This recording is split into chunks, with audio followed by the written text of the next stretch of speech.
Bismillahirrahmanirrahim. Assalamualaikum warahmatullahi wabarakatuh.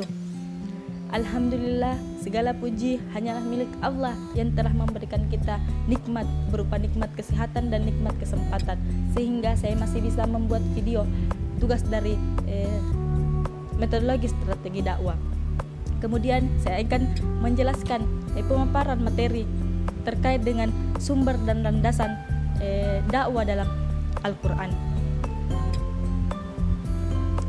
Yang pertama, landasan dakwah dari Al-Quran.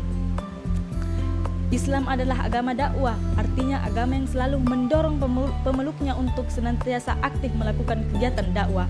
Maju mundurnya umat Islam sangat berkaitan erat dengan kegiatan dakwah yang dilakukan, karena itu Al-Quran dalam menyebut kegiatan dakwah dengan alasan qaulullah.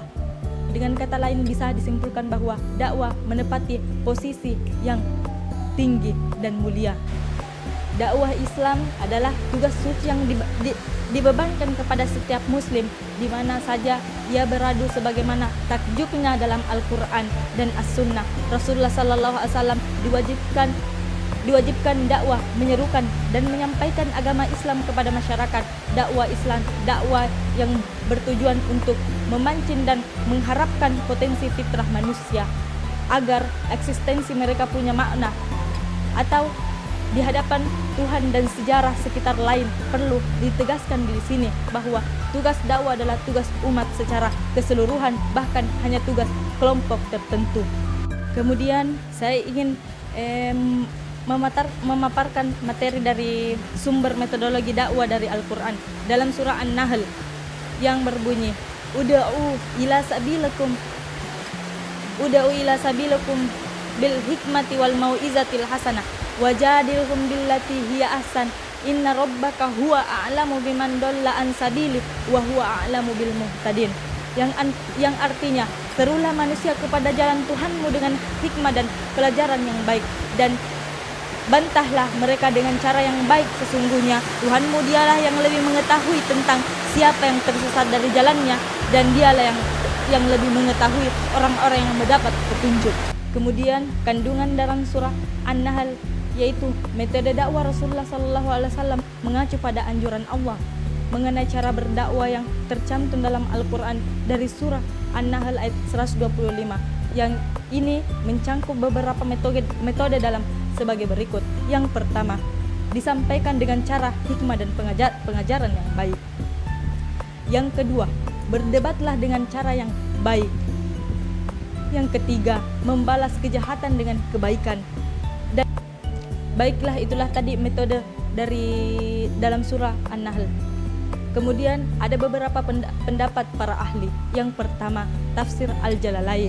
Yang kedua, tafsir Al-Qutubi. Yang ketiga, tafsir At-Tabayar. Dan yang keempat, tafsir Al-Qur'ani Il-Az-Hakim. Baiklah, itulah tadi pemaparan materi dari saya yang berjudul sumber dan landasan dakwah dalam Al-Quran. Sekian, billahi fisabil haq fastabiqul khairat. Wassalamualaikum warahmatullahi wabarakatuh. Baik, selanjutnya saya akan membahas tentang sumber dan landasan metode dakwah dalam hadis. Pemahaman terhadap metode dakwah yang telah disebutkan dalam Al-Quran tersebut dapat diaplikasikan dengan menggunakan metode yang diajarkan oleh Rasulullah selaku pelopor dakwah Islamiyah seperti yang tertera di dalam prediksi hadis riwayat Imam Bukhari dan Imam Muslim, yang artinya barang siapa di antara kalian melihat kemungkaran, maka celakalah dengan tangannya atau kekuasaan. Apabila tidak mampu, maka dengan lidahnya. Apabila tidak mampu, maka dengan hatinya. Dan itu adalah selemah-lemah iman. Berdasarkan hadis tersebut, dapat dipahami bahwa metode dakwah yang disebutkan di dalam Al-Quran mempunyai integritas dengan metode dakwah yang tertera di dalam hadis. Maksudnya adalah bahwa pelaksanaan metode dakwah yang ada di dalam Al-Quran dengan menggunakan metode dari hadis seperti yang disebutkan di atas. Ahmad Janawi di dalam tulisannya yang dimuat di dalam jurnal dakwah Al-Hadrah menyebutkan bahwa sukses atau tidaknya suatu dakwah itu diukur dari banyaknya jamaah atau mad'u atau ekspresi yang ditampilkan oleh jemaah tersebut seperti tangis, golak tawa, dan sebagainya. Karena hal tersebut merupakan indikator dan disebutkan bahwa nilai sukses suatu dakwah diukur melalui bekas atau atsar yang ditinggalkan di dalam benak mad'u.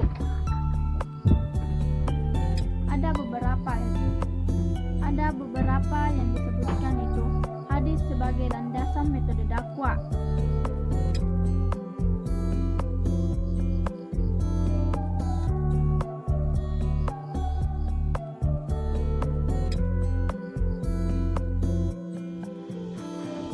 Di dalam sunnah Rasul atau hadis banyak ditemui hadis yang berkaitan dengan dakwah.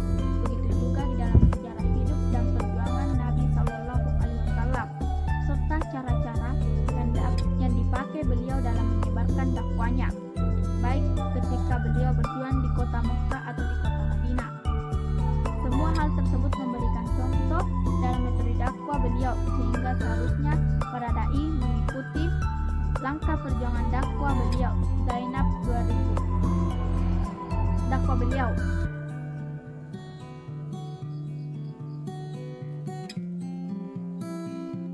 Baik, itulah tadi penjelasan terkait dengan sumber dan landasan metode hadis. Lebih dan kurangnya mohon dimaafkan. Saya akhiri dengan ucapan billahi fisabilil haq fastabiqul khairat. Wassalamualaikum warahmatullahi wabarakatuh.